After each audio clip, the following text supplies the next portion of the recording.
সবগুলো প্রোগ্রামেই আমার কাকার সাথে যাই, যাই ওনার যে কথা বলেন, ওনার যে চিন্তাধারা, ওনার যে মানে কথা বলার ভঙ্গি, সব কিছু আমাকে বিমোহিত করে।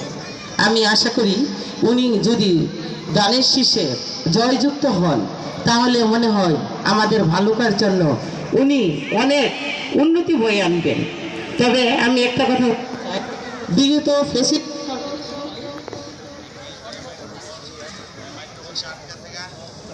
বিগত ফ্যাসিস্ট সরকার আমাদের পরিবার তথা আমাদের প্রতিষ্ঠিত দুইটি প্রতিষ্ঠান, পারাগণ নবদিগন্ত হাই স্কুল ও সমলতা আদর্শ উচ্চ বিদ্যালয়, দুইটি প্রতিষ্ঠানে কোনো সরকারি অনুদান আসে নাই। আমাদের দুইটি প্রতিষ্ঠানই চারতলা ভবন থেকে মানে বিরত আছেন। আমি ওনার কাছে এটা আকুলভাবে আহ্বান করি যে উনি যেন গানের শীর্ষে জয়যুক্ত হলে আমাদের এই দিকটা দেখেন। সকলকে ধন্যবাদ। আসসালামু আলাইকুম। এখন